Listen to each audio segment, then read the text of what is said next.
I'm a big believer in being a genuine SME, really immersing yourself in that space, so that after a few years or so and building that network, providing a good service, the work's already done for you because you've built those relationships over time, you've provided that good service, and people are coming back to you with referrals and recommendations. So, welcome back to another episode of the Recruitment Mentors podcast. I'm your host, Hisham Azuz, and on this week's episode, I was joined by Matthew Jones from Xcede. So you've always been a perm recruiter? Yeah, other than I think the first 2 months of my career where I was put onto Salesforce recruitment in France on a contract basis. And he's always been in the data space, and for the last 2 years he's been in a hands-off role where he now has 4 direct reports and is managing 29 people across these teams. He's been part of a business that went through a significant business event. He's now getting direct access to amazing commercial opportunities, like reporting directly to the CEO and COO on how the business is performing. You name it, we talk about it in this conversation where Matt really breaks down how he's got to where he's got to. Why has he been able to always continuously progress his career in an upward trajectory? And then, like you said, just be curious. So, like the weekly things you do now, what do you report on a weekly basis? So yeah, the starting point will be... Let's get into this week's episode. Matt, welcome to the podcast. Thank you very much for having me. No, really looking forward to this. I always love sitting down with people that have been in the industry for, you've been in the industry for a decade.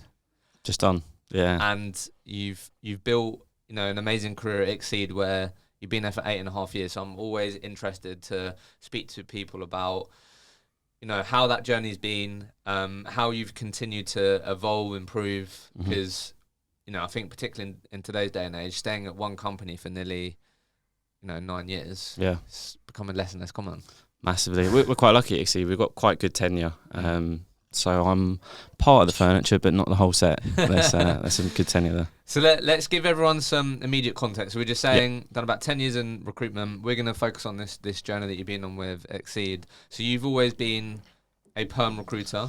Yeah, other than I think the first 2 months of my career where I was put onto Salesforce recruitment in France on a contract basis, and very quickly smoothed on. Mate. No. And your world for a long time, although this isn't the only type of like market that you're involved in now, has been like data science. Correct. Has been like your that's where I cut off my trade. Yeah. So let's just break this down, mate. We've got the career highlight reel, mate. going through here, right? So you obviously started as an individual contributor at Xcede. So 2015, did 95k. 2016, 199k. 2017, 180k. 2018, which was your best year, 385. Whilst managing 3 or 4 people. Then 2019, did 320. 2020, 230. 2021, 228 up until August. But in August 2021 was your last deal. How was it? Because for the last 2 years you've been, continuing to evolve yourself in this like non-billing role. Yeah. A lot more of a strategic role. So now you are the head of basically the head of UK Perm. Yep. So you basically manage, again, let me know if I get this wrong. So you have 4 direct reports. They're all like associate directors. Yep. They report to you. Got 4 different disciplines: data, cloud, software, product, and then there's 29 recruiters around about in these teams. Yep. So that is the division that you're responsible for. Yep. And you report like directly upwards into the C-suite. Yep. And then 2022. So then now we get talking about net fee income, which is obviously going to be a term that you would have been a lot more familiar with in the last couple of years. 2022 NFI for like your like ecosystem 4 million, and then this year should be around 2.5. Yeah. We'll probably finish on about 3, I reckon, 3. this year. So okay, we're 2.5 at the moment. Finished. Cool. So a lot to unpack, I think.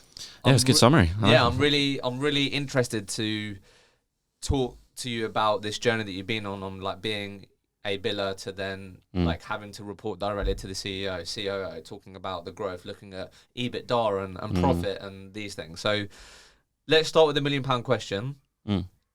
What do you believe are the common characteristics and traits that make up a top performing recruit in today's market? Yeah, good question. As you said, I'm going to have a lot of bias towards perm recruitment because that's where I've spent 99% of my career. And I think in perm as well as contract, but perm even more so, I'm a big believer in being a genuine SME. So really understanding the market that you recruit in. And that's not just understanding the technologies, watching loads of YouTube videos about what you're actually going and recruiting. That obviously helps, but really immersing yourself in that space so that after a few years or so and building that network, providing a good service, really understanding the community that you're recruiting in, the work's already done for you because you've built those relationships over time. You've provided that good service, and people are coming back to you with referrals and recommendations. So I think that helps stand out in the crowds. You can showcase that in terms of events and webinars and podcasts, but ultimately it's a people business. We're speaking to candidates, we're speaking to clients day in, day out. And the more you can understand what this person does on a day-to-day in terms of their job and what they're doing, or from the client side, what they're actually looking for, that just increases your credibility and increases your personal brand. So that for me is the main one. There's all the normal stuff about how hard people are working and the organisational skills behind it. I think what is probably forgotten about is this is a service-led industry.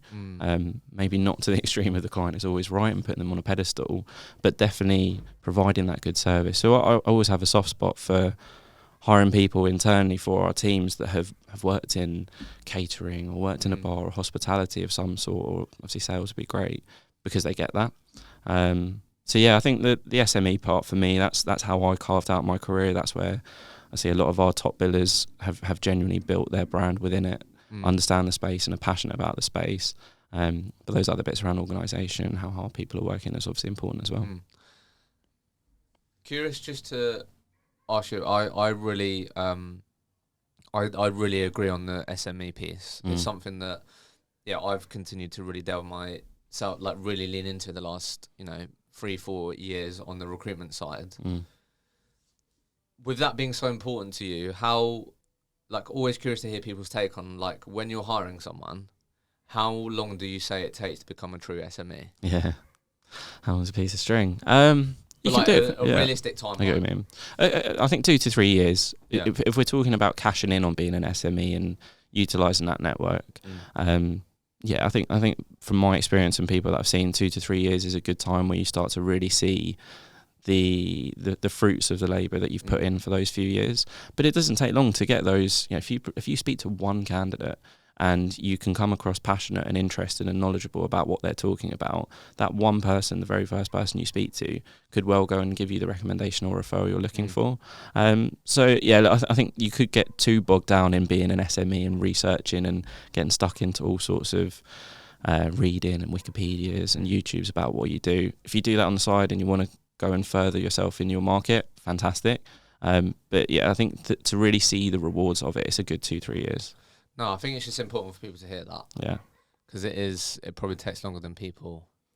Yeah, I'm sure. I mean, we've seen a lot of people that go put onto a desk, maybe had a limited knowledge about it beforehand, and then try and spend weeks and months trying to really read and research about it and not getting the fruits back from it necessarily straight away.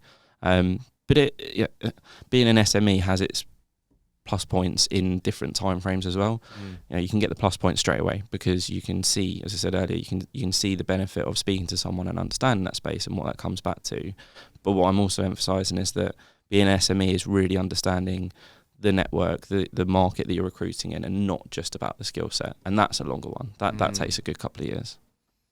So you saying, okay, that's really interesting. So you're saying, I really like the way that how you've broken down the timeline. So in the short term, if I'm listening to this right now, I'm in my first year in recruitment, and I really buy into the fact that I should be perceived as an SME in my niche.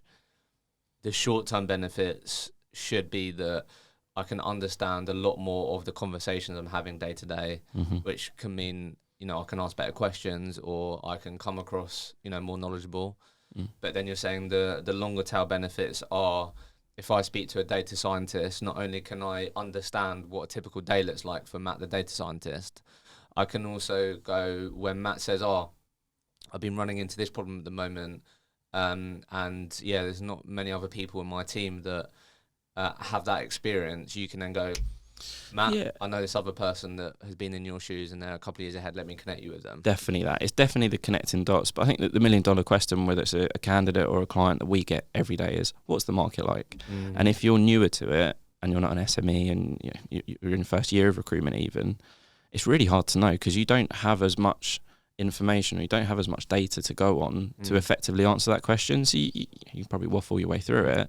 But if someone says to you, I'm on X salary, do you think that's a fair reflection? Unless you've spoken to enough people and you understand what the market looks like, it's really hard to give a really detailed answer to that. Yeah. But yeah, you're right. I think that the first part is being an SME and understanding what a candidate does, what a client is looking for in that job spec, and also being more effective in your job. If you understand the skill set, you're more likely to hone in and only speak to a few people instead of having to speak to a long short list to go through and then whittling it down and actually not finding the right person anyway. So the deeper you can go, the earlier, the better, because you're going to be more effective at actually doing the job and placing people. But in terms of seeing the longer fruits of it and the hard work that you've done, that does take a couple of years, yeah. So just to paint a picture then on like your role now in terms of what I know you said it changes a lot. Yeah. So again, correct me if any of this isn't right, but some of like the core pillars that will often find that would often find in your diary. So you have on Mondays, you normally always have your one-on-ones with your ADs. Yep. 2 to 3 days of the week, you might find yourself with key clients or speaking to potential key customers, but involved on the client side. Coaching across all levels, so really getting your hands dirty on just helping the people in this division. Internal headhunting, so actually working then on growing the division by attracting great people. Working with marketing, maybe around like events, different things you have going on, and then you've then got strategic objectives that you're involved in. You might be influencing or have ideas around maybe the company's BD strategy for your division, and then you're also then like fully exposed to all of the commercial side, the net fee income, the cash flow, new business value, and this is something that you then have to report to the COO in terms of how you're tracking against budget, EBITDA, P&L, and how often do you do that? Well, weekly at the moment. Weekly. Yeah. Is that fair? That's like a fair. Yeah, it's a lot. It's a big job spec. Yeah, I think the other bit that's not on there that's really hard to define is anything that's quite reactionary. And that was the biggest struggle for me, going from an individual contributor and even my role as a billing manager to them being hands off and just having to prioritise and make sure, as you said there, that's a long list of stuff to go through. So it's taken me a while to get to grasp of where I should spend my time, how I should divide up my weekly, monthly, daily calendar. But there's a huge portion of my time that could and is still at the moment quite reactionary to, I don't know, can you review these terms for me, or take aside the coaching bit, because I think that is part of the job that happens on a day-to-day basis, but getting pulled into a meeting that was something that was completely unexpected, whether it's I don't know, something around invoicing or something that's not happened, that is a big chunk of my time, and I'm learning how to deal with that better, so I'm not so reactionary. I can take a step back and be a bit more strategic and prioritise the jobs that I think are going to benefit the business. Biggest leverage. Exactly, yeah. Okay, so let's just dive straight in here. I think I want to focus on just this evolution that you've been on in terms of like being a leader, being a commercial leader, having these important, like the fact that I said to you, didn't I, that weekly reporting to the CEO on P&L, what's happening, all that, like that's great exposure, and like there'll be so many lessons and learnings that you're taking from that. So first thing that I'm really curious to get your take on, what does effective managing down look like? So you've got 4 direct reports, and I'm sure you get the stuff that they're saying, so-and-so is this, so-and-so could be doing better at that.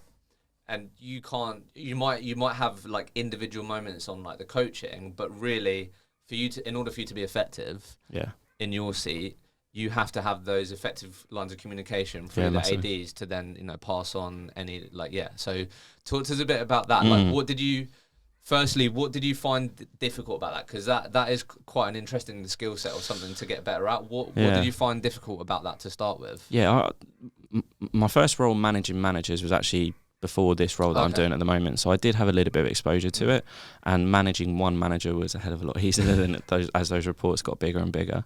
I think I suppose a lot of it's down to accountability. So if someone says they're going to do something, whether it's the consultant to their manager or manager to me, and back down as well, right? We're all held accountable to each other, and we say we're going to do what we do what we said we were going to do.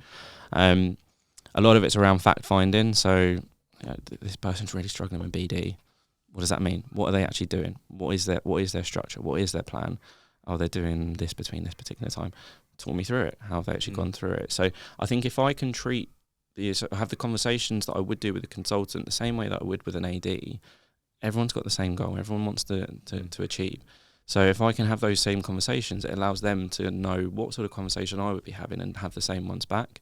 But then a lot of it is around the goals. And like I said, so the fact finding of what is actually going on, if someone's struggling or if someone's doing really well and we want to replicate that elsewhere, do the fact finding, understand what we're looking for, but then set really clear metrics and goals behind that. So yeah, if we take my weekly one-to-ones with the ADs, for example, sitting down with them, going through individuals in their team, what we're tracking, pipeline, everything else. So what's the agenda? Sorry, it's the button, but like, what's the agenda for those? Because I think that'd be helpful. So like the weekly one-on-ones with the ADs, what does the agenda look like? Yeah, good question. So we'll start with last week. Okay. So a review of the week before. We use OneUp. So yeah, that's the starting point. It's right in front of me. Go through the individuals in the team. How did they get on? What was the struggles? What was good? What were we meeting in terms of clients and who we're meeting this week? What's the pipeline look like? And then what individual coaching tasks do we need to do per person this week? So that's the rough agenda that go through it. Okay. And by having those conversations on a Monday with the ADs, they then have a very similar one on their one-to-ones with every consultant within it. That took a long time to get to, though. Why? What did they look like before? Just a mess. Just like honestly, just like talking about whatever seems important at the time. This is going really well, but actually not thinking about the future and what's coming in behind it, or this person's really struggling with X, Y, and Z.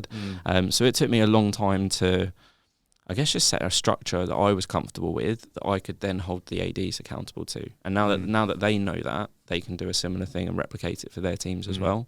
I'm sure we'll come on to it, but we went through a merger a few years ago, so there was so many moving parts in the business combined with me growing into this role that we've taken a while to get to this point that everyone knows what the format is, what sort of conversation we're going to be having, and they have exactly the same with the level below. Curious, how do you actually walk away from those meetings and they felt like helpful for the AD? So what I mean by that is, how do you ensure that I'm an AD in your team, we sit down Monday and it's just Matt grilling me on numbers and like where they should be, where they're not. How do you help, do you know what I mean? How have you approached that? Because I think that's often, when we work with people at Hector on delivering training with us, a lot of the time it is like people in those seats, and a lot of the time they haven't had much support, if any, on how to be a better coach, but to be a manager. So you can help me fact find where the problems are, but then I might not have the skill set to go, hey Matt, we've been running into this problem a lot of the time. Let's talk through that, and I can effectively coach you to hopefully get a different outcome. Yeah. Because I feel like that's often missed as well. Because if I just go into those meetings and you're like, we're all in the red, what's going on, and it's all about the numbers, that I'm probably not going to walk away from that and just not find that helpful. No, 100%. And for people who are all in the green doesn't mean things are going perfect as well, right? It's not all about that green, amber, red traffic light system. Yeah, you're right. And look, I don't always have the answer. So I think that fact finding exercise is very two-way. There's lots of tips and advice I'm sure I can share with people, but it might be, cool, we've identified what we think might be a problem for this particular consultant to go and work on. Let's bring in the expertise. We've got a really collaborative space, so let's bring in the expertise from who we think is a good person. So, talking about BD, we've done that as an example already. So, this person's really struggling to get conversations with hiring managers. That seems like they've got all their network, but they're just really struggling to convert it into an actual conversation. Who's a really good person? Go through some coaching exercises or coach it out of the ADs and what they can do with that consultant, but then try and find the expertise in the business who is really good at converting those leads into something, and go and get them to spend half an hour, 45 minutes. Make sure both sides are prepped on it, because it can be quite intimidating of, get this person who's quite junior or struggling to go and sit with a principal or a director or one of the top billers. But if you give context on why that meeting's taking place, is that you're obviously struggling with A at the moment. This person's fantastic at it. Let's get you in a room and see how they do it and what you can learn from it as well. I really like that. I think that's often missed. A lot of companies I speak with don't leverage that internal expertise.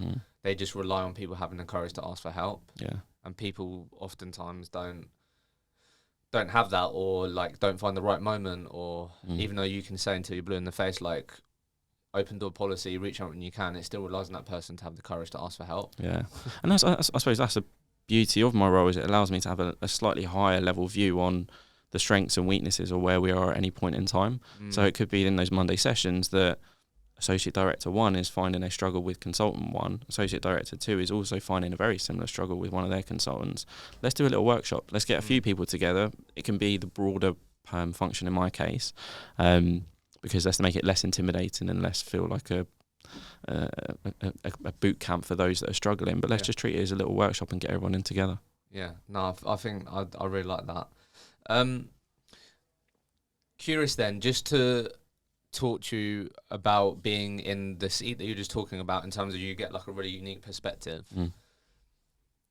We've spoken about BD, but I'd love to just hear your take and your experiences of this year. Obviously, you guys do a lot of business in tech, right? A lot, yeah. So for most people I've spoken to, it's been a real challenging year, particularly more like the first half of the year. Yeah. So being in, the seat that you're in, what, like, it'd be probably useful just to hear, like, what have you found to be the common challenges that you've seen people run into this year? What's ended up being a real common stumbling block? Yeah, I think you're right. It's definitely been a tougher year for us this year. I think where we were semi-lucky, and we've also coming on to a question about what have we done differently, because we focus on a skill set and a sector, a skill set and a niche or a job title, rather than an industry. We're not an FS company, FS recruitment agency. We're not just a purely tech recruitment agency. Our client list has always been quite diverse, whether that be the age and the size of the business, right through to the actual industry and sector. So we actually noticed, the leadership team noticed probably August, September, there was starting to be a drop-off globally, because we've got some other offices elsewhere. In the US, we're starting to see a dip before the UK. So the warning signs were there quite early. So we got together very early on and said, how can we combat this if the market does start to really tighten? And step number one for us was identifying industries or client base that we thought we could really maximise. So there's some, I guess, a bit of common sense around what industries we think would be semi-recession proof, or which ones could do quite well out of this. But then the second part was, who have we got really good penetration with at the moment, or even who do we not, but we can expand on. So we've had loads of, something we haven't really done for a while, again, sounds quite obvious, but loads of weekly client strategy sessions internally as a leadership team to work out exactly that. Step number one, who do we not work with, or what industries do we not work with at the moment that we want to? And step number two, how do we wrap our arms around those that we think could still see us through this? And it's 100% paid dividend. It's been a slightly different way of working, to be honest with you. What's paid dividend? Sorry, the weekly client strategy, yeah, like massively. Just having an intentional space each week to talk about those two things. Exactly that. Yeah. And again, like holding each other accountable. If someone says, ABC Limited, I want to really expand on them. Cool. Let's identify some hiring managers within ABC Limited. Let's put a little task force together to go and introduce ourselves, map it out as an organisation, and then let's report back next week on where we're up to with each of that. A week in recruitment is nothing; it'll completely fly by. But at least we're then tracking it on a weekly basis on where we're getting up to with that client. But it's as I said, very different way of working for us. Traditionally, because we've been focused on a skill set or a job title, historically we would work each consultant maybe 30, 40 vacancies at any one time, and it was much more tailored to the candidate. So you could speak to a candidate and whatever they were interested in or looking for, we'd generally have a role on our roster that could be suitable for them. And then all of a sudden the job vacancies were dropping, and we've now had to be much more client driven. It's just the traditional going from a candidate driven market to a job driven market. But I think appreciating that and not just saying, it'll be fine, we'll just stick to our way of working. Implementing these client strategy sessions were 100% a game changer for us. And are you doing those with individuals or your ADs? It's not necessarily just ADs. It's whoever we think has got. We'll pull people in. So if there's a client that one of the junior consultants is working with, but they've got a good relationship with them, cool, let's bring them in. So it's not just the leadership team or management team. It's us that set it up and it's up and running with it.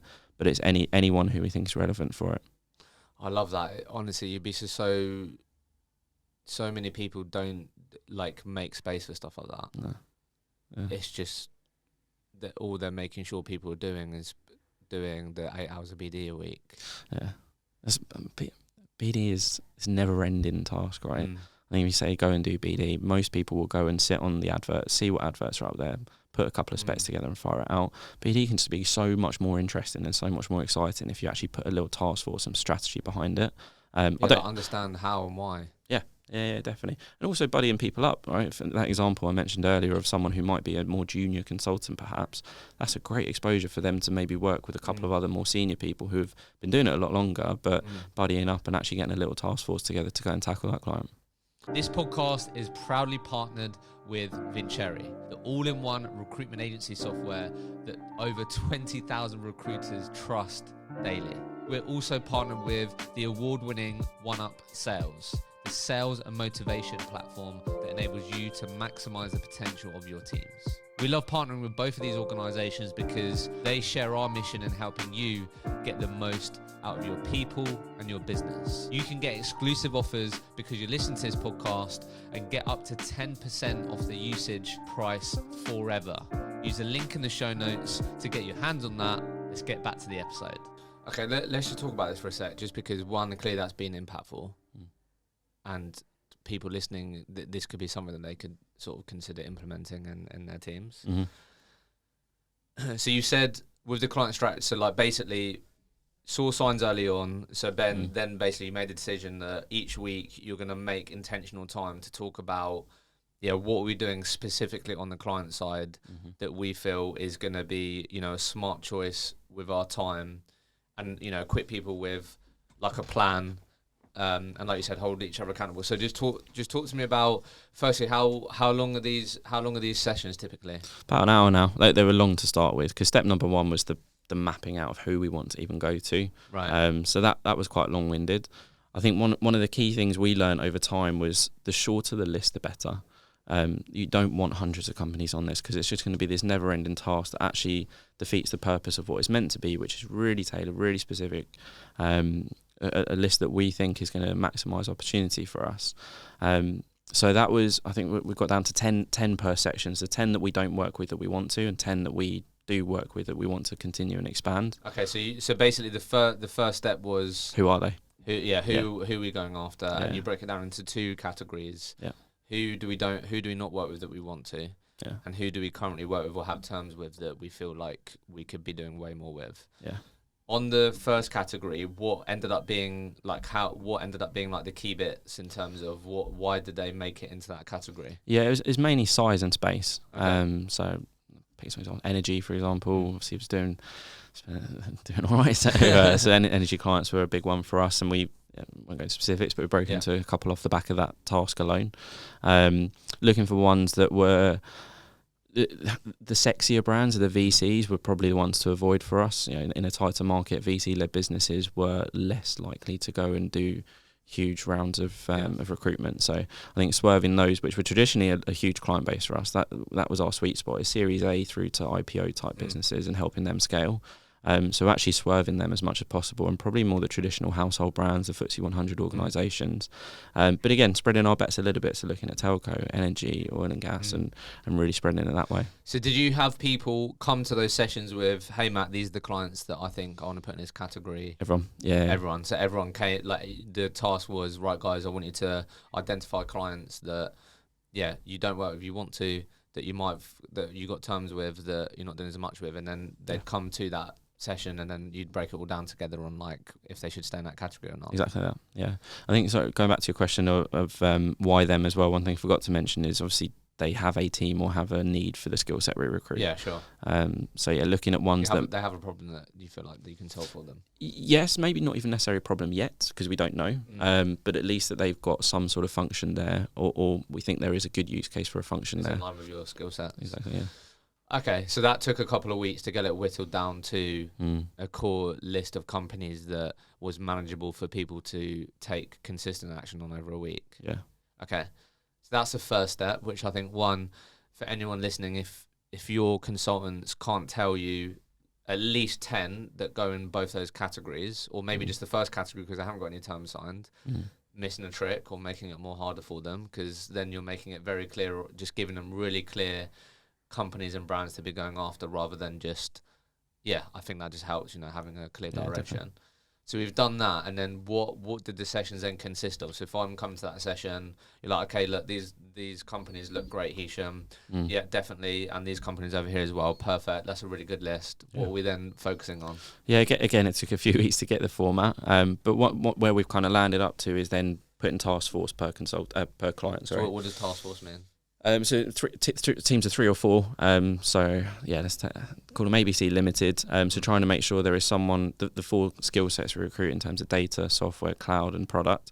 Making sure there is one person from each of those sub teams from Xcede who's going to go and try and map out their space within that client. Right. So it doesn't always need to be the leadership. Doesn't always need to be a principal consultant. As I said, really trying to get other people bought into what we're doing, just a different way of thinking.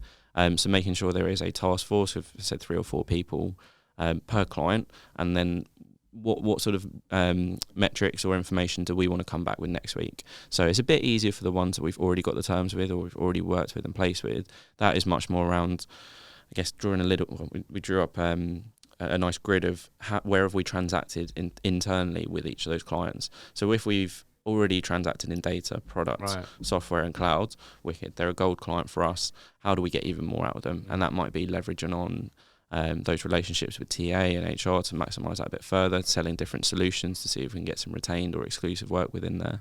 But then the easiest one actually is looking through that grid and seeing where the gaps are. So we might have transacted with them in data, but we've never transacted with them in the other skill sets. Let's make sure we're getting those introductions into those CTO, CPO, VPs, whatever the job titles be, and then break it down that way.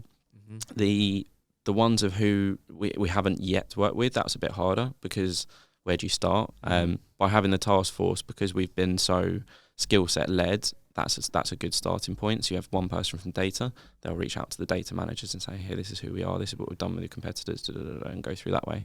What's been, I think that's what people be interested in, like what's worked? I know it varies, like has it been speccing, has it been talking about the events that you run? I know it might vary per skill set, but what have you found to be the most consistent thing that people come back into that client session with, going, hey, I had a really good week this week, did this, did that, and we managed to get a first meeting? Yeah, I think for this task, not the specking. We see good success from specking into live leads, and there's a very specific problem. Here's a very specific solution. That makes sense. This was a bit more proactive, right? This is, I don't know if you're hiring at the moment, if you have any plans to, but if you are, this is why I could be a good partner for you. So it's much softer. And what we've seen, bucket number 2 of clients we already work with, that's a bit easier to quantify quickly, because it's, okay, we've not yet transacted in this area. Can we come back and say that a meeting is booked in this time next week? So that's a bit easier to do.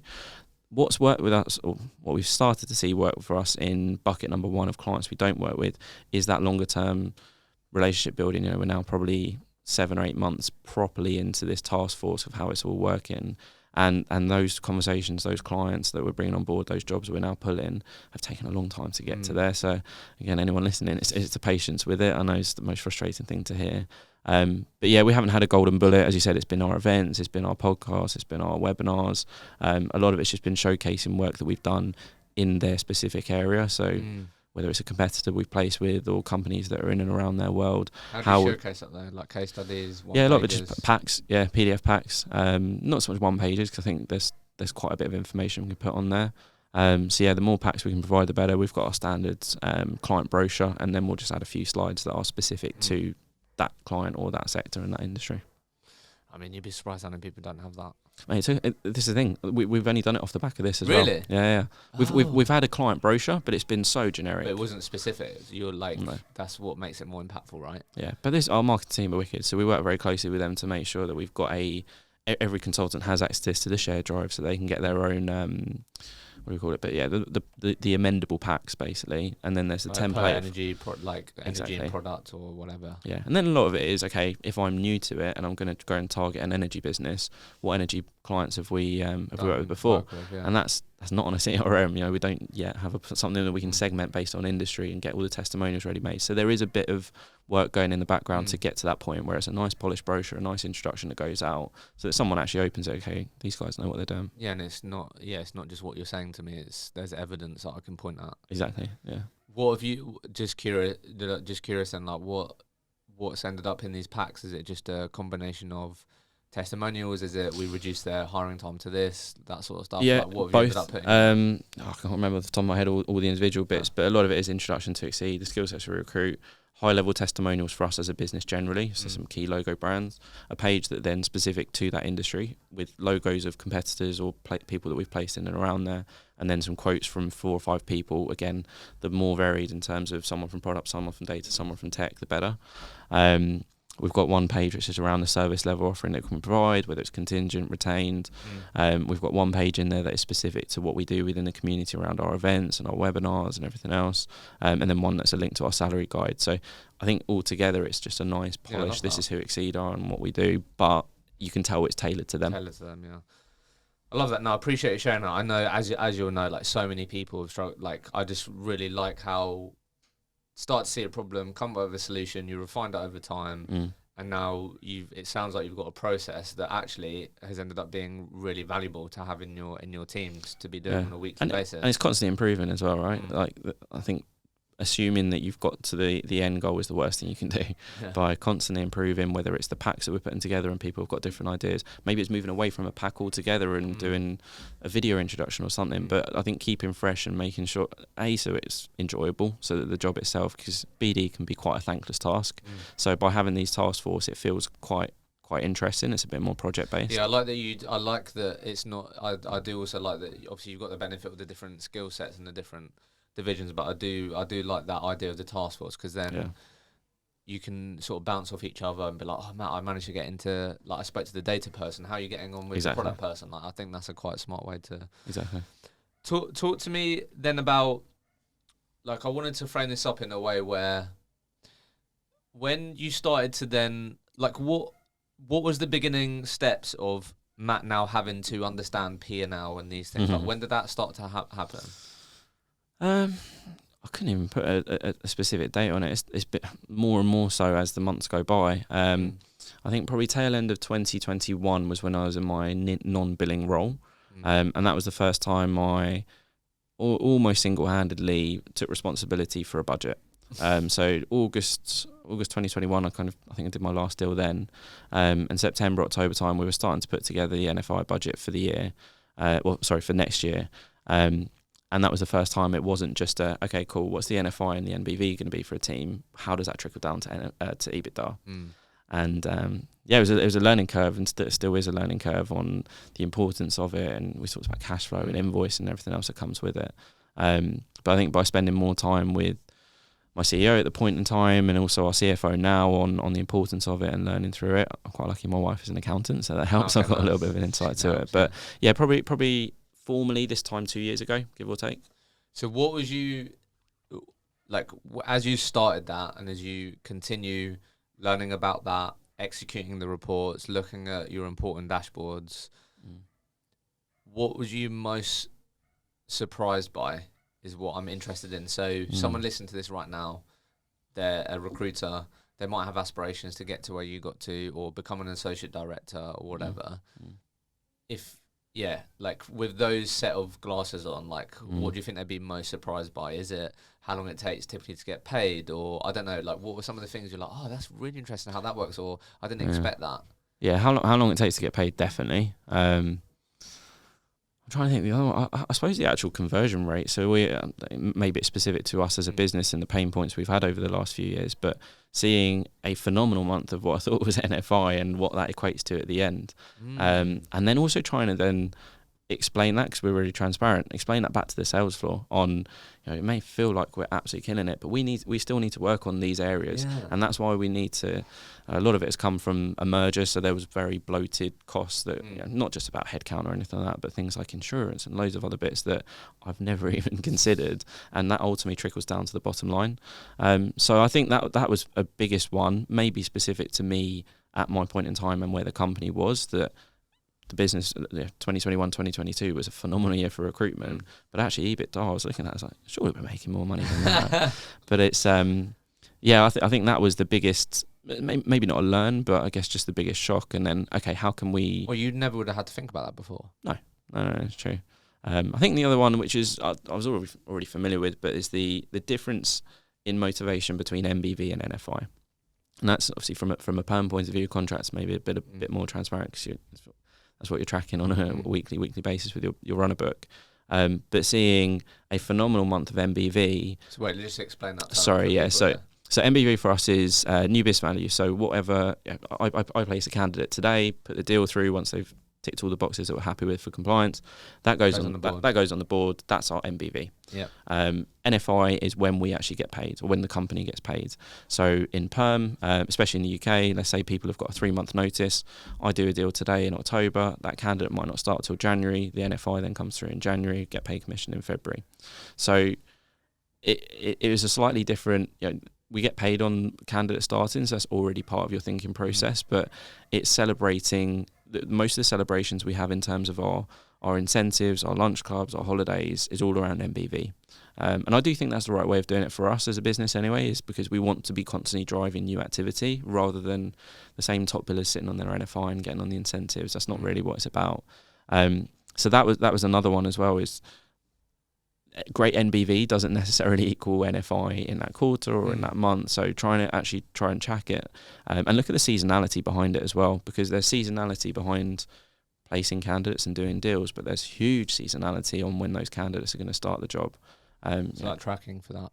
Yeah. So what a bit the biggest? December's a ghost town. Right? Really? Hardly anyone start. Well, in my case anyway, hardly anyone starts in December. So allowing for that seasonality. And step number 1 for me when I did my first ever budget, which is something to learn from, was okay. Let's go through the individuals. So Joe blogs. This is what I think they're going to do this year, and I just divided it by 12. Okay. That's what an NFI will be. Then just let's say they're 120k. Why did you think to divide it by 12? Just in terms of ease of month, right. And then very quickly got pushed back to me and said, "Have you thought about when those NFIs are actually going to land and the seasonality behind it?" Oh, okay, that makes sense. So the whole way through this has been quite a good learning curve. Yeah, because I do think I said to you, I did a post about it this week where I think if people were to go out on their own and start their own recruitment business, that's often one of the things that they maybe didn't think of, but underestimate. Yeah. So, like, have you now found yourself trying to impact how quickly the NFI is in terms of, have people talk about payment terms and negotiate those things in the process, because they're the types of things that you can try and implement or communicate or have people do more effectively that can help with NFI. Yeah, no, definitely. I think you said it yourself, it's an education piece. So the more, I didn't have that exposure from someone saying to me, this is why we want 30-day payment terms or 14-day payment terms instead of 60 that the client have asked for, and that's why it's important to negotiate. At the point when you're billing 99% of it, you just want the terms signed, you want to place a candidate and you want to move on to the next one. So that is something I've been aware of, and then I've always been quite an open and transparent person, and anything I learn I want to try and impart on those that are interested and obviously will be relevant for. So explaining to them, the consultants who was agreeing new terms on, do I need to push back on it being 50-day or 45-day payment terms? Let's go through it. This is what you can explain to the client. This is why it is important for us as a business as well. So my focus is perm, so I can understand it. Having now had some exposure to the wider business, I get it even more so from a contract point of view, because I think we talked about it earlier in the week about some really big projects that we've landed, and our CFO having kittens about it because actually we don't get paid, we pay the contractors up in advance, and then we're not getting the money back until X amount of days. So the cash flow for us is so important, and that's something I've never really had to think about in my roles up until the last couple of years. And then how did you find those first few reports up? Were you nervous? Was it what went wrong? What? Not really, because it wasn't a change overnight. It's not as though these have been, Matt's doing this role now and then tomorrow it's going to change and it's be completely different. A lot of this has been transition. I've been at the business for a long time, so a lot of the people I've been reporting up to have had the journeys as I have as well. So it's been an easier transition than maybe some other people experience, where it is a flick of a switch and going through it. But as I said, I don't know, hopefully this isn't just Xcede and it is the wider recruitment industry, but there's no point in trying to catch people out. If I'm nervous about reporting back up, then ultimately I'm probably going to fumble something along the way. I'd much rather report something up that is inaccurate, e.g. don't do just a divide by 12 for what you think the NFI is going to be. Have you thought about it this way? And that ethos is what we've got as a business. So not really. No, it wasn't something I was too nervous about. And then, like you said, just be curious. So like the weekly things you do now, what do you report on a weekly basis? So yeah, the starting point will be the NFI, NFI and MBV. So what we do last week, where does that fall into? How does that track against the budget that we've put in place? And then there's a similar conversation to what I have with the ADs. So how less granular, so less around individual consultants. But it will be how was last week as a function? Did we hit our KPIs? Did we not hit our KPIs? What does that mean? What's the impact? What clients are we meeting this week? So most of it's just about a sounding board, and it's me talking to Adam, our COO, and talking to him about the week that we've had, and him bouncing some ideas back off. We work quite well as a pair. What's been, when you're getting the direct access to the CEO, what's been some of the sort of most memorable or best bits of advice is imparted on you, do you think? Good question. I haven't really thought about that. I suppose most of it is to trust my instinct or at least go with it, because same as the people underneath me, that we promote people because we believe they should be. So by stepping into this role, someone somewhere along the way had faith in me that I can go and do this. Now this is probably the biggest jump in terms of a learning curve. Going from a senior principal type person to a manager. I had the coaching stuff in me already, so that this is by far the biggest jump, because there's a whole new tool set that I'm having to learn.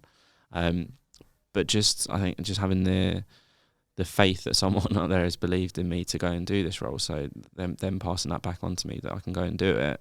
And if it's not something I'm familiar with, ask for help.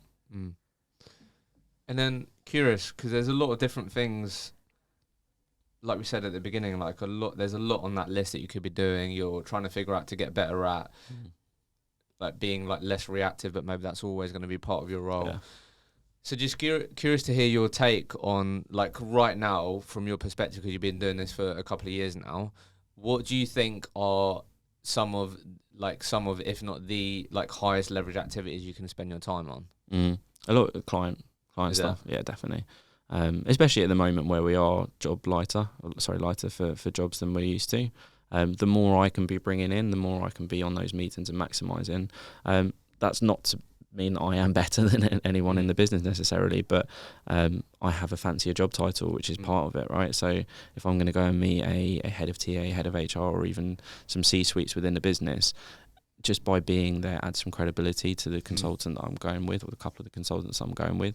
But that's the main thing. The more clients we can be winning or maximising, the more jobs, the more deals we can be doing, and ultimately the quicker we'll progress as a business. So that's one of the things that has always got to stay. Yeah. Definitely. That should trickle down in terms of having one of the biggest impacts. Definitely. On your function. Yeah. I love that. Yeah, I'm not surprised to hear that. I think also, like, by you going to those meetings, you're staying close to the problems in your industry, what people are talking about. You can then also, offer your perspective.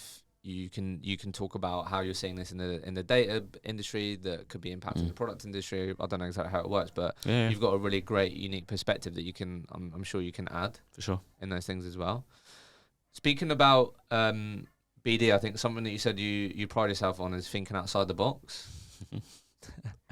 Yeah. Do you want to tell us a story about how you learned the delivery then? I hope no one from work listens to this. Why? Does no one know? No, it's just they're fed up of hearing it. Oh, really? Yeah. No, it's well, look, when I was this is probably 2 or 3 years into the job, I just got bored of doing the same sort of BD approaches, right? That I think keep them. You have to do the basics. You have to do your spec, and you have to do your outreaches. You have to do your intros. But I quite like just trying to do something new. So as cheesy as it was with so this was Deliveroo, as they were, I think, Series A at the time, so quite a smaller business than they are now, and they were growing their first data team. And I remember seeing I think someone from Netflix, so really incredible caliber candidate, join them as their chief. And so I thought, you're not hiring someone of that caliber if you're not going to go and expand the team. And their office was a 5-minute walk from ours. So after relentless approaches being rejected and just turned down and just radio silence, I took it on myself to get a box of Krispy Kremes, print out a couple of, took our client brochure with us and a couple of anonymised CVs, I think the tagline I put on the note was, "You've been delivering to me for the last few months. I'd love to deliver some candidates to you." Lo and behold, it became a good client for us, so it did pay off. But like what, you walked into reception and said dropped them off. You dropped them off. You didn't like try and speak. Well, to I someone. did, but the guy wasn't there. So what did you say? Like, is so and so here? Can you? Yeah, this is so and so here. Can you? Well, he wasn't. So can you leave these for him? So if he was, what would you have said? How would you approach that? I don't know, probably same as what is on the note. So I've been pestering you. Why have you not answered my messages? Really? No. Yeah, a lot of it would have been in the colder intro. This is who I am. I know it's really cheesy, but I think just by doing that alone would get some sort of interaction, right? Well, and then you just got a phone call. Yeah, I got a message a few weeks later. Say thanks for the donuts. Not even like, so a few weeks later as well. Yeah, it wasn't straight away at all. No, kept me stewing. But this is the thing with BD, right? Unless you get very, very lucky, it's about timing. And I think where people struggle is that they give up too early, or they maybe do one or two approaches and then nothing back from them. They've got no interest and move on to the next one. But these things take a lot of time. I know there's all sorts of sales analogies about the 9th approach, 10th approach, or whatever, but it's true, 100%. So I think the worst thing that someone can do earlier in their career is pick up a job off the first approach, because then you think that's how it does. How it does. Yeah. Have you got any other? Maybe it doesn't have to be yours, but any other ideas that people have tried? Any other ideas? Like, has anyone done anything else? I'm trying to think. It's paid off, hasn't paid off. Yeah, not cheesy ones like that. A lot of our stuff at the moment, especially, is events led. To go and looping back to that subject matter expertise bit, we held an event this Tuesday, and the amount of clients that I've been trying, you get them in a room, and actually they can see that you host something good, and there's some good credibility behind it. And then without any prompting, they come up to you and say, "Oh, I know you've been speaking to us. Actually, now might be a good time to talk about recruitment." It's just one of those things. But yeah, we've seen really good success from event-led things, whether it's roundtables, webinars, started a podcast series actually, so that'll be coming out soon. But these in-person networking events definitely. And like, where do you often see like the net positive of that? Is it that in having a reason to reach out to people? Is it that isn't like jobs and the typical like stuff? Is it the follow-up where it's really powerful? Is it just being in a room with these people and then it feels like maybe a bit more of a safe space to... Yeah, and I think credibility, right? I think if people come to something and they see the brand and they associate it with something that's great in their space, then there's that positive recognition there. The only risk I would say with having a reason to speak to someone is we see it sometimes where people can fall into the trap of becoming event managers and event bookers and forgetting that actually why we're speaking to these people, yes, there's the long-term relationship build, but actually it's recruitment, right? That's the end goal of why we're trying to do all of these things, is to help clients build their teams. And I think if you do so many events and webinars and roundtables, people can get so lost in that they forget the day-to-day. So I think your first point of, do you do these just because it's another point to talk to people about? Yes, if it's the right measurement of it. But I think the main thing is the credibility. We don't organise an event expecting to come away with 10 jobs or 10 new clients or anything like that. That'd be great, but a lot of it is about those longer term relationships and that brand recognition within that community. And the perception of your credibility, what you're about, sure. Yeah, increasing. No, you are right. It's just that it is that. I think that's often why sometimes when I speak to recruitment founders, they feel like it is going to end up being just about that, and there isn't that conversion. But no, it is. I don't know if you would agree, but I would say, leaning into that type of approach, it is like you're definitely going to get tons of net positive things happening in the long term, but you should definitely experience short term, medium term wins as well. But I think it is just as simple as making sure, if you do speak to anyone about it, and that's your reason why you're reaching out to them, that you always say, this is why we put these together, this is the purpose of them, if you do attend, this is what to expect. And look, before I leave you, or like why we do these, it's because Xcede we're this and we do that. Like just educating people on, this is what we're about, this is what we do, this is what we're different. And this is just part of, what we're trying to deliver for our network to hopefully provide even more value to the people that we work with day in, day out. Yeah. I think sometimes people miss like educating people on, this is why we do this and this is what we do at our business. Yeah. And the follow-ups with it as well, right? Because it's all very well having that conversation there and then, but it's the follow-up meeting, call, whatever it be, off the back of it. Yeah. So talk to me about, as we come to the end here then, talk to me about what, like, you're in a really unique position. You've made some really good adjustments, like the client strategy sessions, which I really loved. Like, going into next year then, like, what are you remaining laser focused on what is it that you're really thinking like that needs to be in your top 3 agendas, like what's really top of mind going into next year when thinking about performance and your function? Yeah, it's been a learning year for us. So I think going away from, as I said, job led, also candidate driven, but in a job led market. And now it's much more about quality in everything that we do. So we're putting together our whole, sounds again going back to basics, but everything from the candidate experience through to someone onboarded and post service. So what does every single step look like? It times in with a new CRM rollout for us as well. So there's reasons behind it, but that is step number 1: is how do we make sure that every single touch point with Xcede is a high quality service. Because that's, as I said, that's the free BD. if you're providing a good quality service, then that's exactly what candidates and clients want to work with, and that's what makes people memorable and then coming back to. Totally right. So number 1 is moving into this quality led focus. We've got our own, I know you're going to ask me what they are, I can't remember off the top of my head, but we've got our own metrics that we're measuring for the 3 C's: candidates, clients and colleagues. Okay. So every we have our quarterly launches. We're now talking about those 3 C's and 4 measurements per C of what quality, how we can track the quality. So to give people an example. Sorry? Net Promoter Score. Yeah. So I think like on the client side, yes, reviews is one bit of it, but a good quality client for us, not just a good quality interaction with Xcede to a client. What does a good quality client look like? And once upon a time, we would have said all the sexy logos and really cool tech companies, but actually, a dream client for us is one that is transacting in multiple locations ideally, but also multiple skill sets with us, and that is a good quality client. So tracking on a quarter by quarter basis how many clients are what we call a gold client that's operating in all of those services there. And I think just that having that slight shift in mentality of, okay, we talk about quality, but how do we measure that? How do we measure it? Make that really clear. And those 3 C's there, and again, not just our clients and our candidates, but the colleagues as well. How do we make sure this is a really quality business to work for, and that people enjoy working here and feel valued? Exciting. I think the person before you, Abby, we spoke, like she's really passionate about that. And I think that is, again, something that I feel like a modern day recruitment business is going to have to like really lean into. Because as you just said, the way you described it, let's be honest, free BD. But also, I think if you really lean into delivering a like world-class experience for clients, for candidates, for colleagues, it then just helps everything. Yeah, for sure. Right? And also what that should feel like a fun exercise. Like how can we make each step amazing?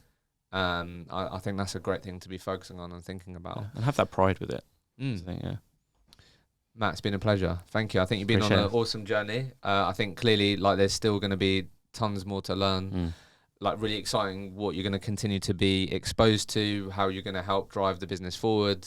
I think this is what I love about our industry. Like you've started as a salesperson, right? Recruiter, and now you're in the rooms with, people that have built successful businesses. You're involved in how you become more profitable. Like this is the great thing about industry. There's so much you can learn. For sure. Right. And especially if you keep progressing and you want to go down this leadership route, like all these things you're learning are just valuable forever. Yeah.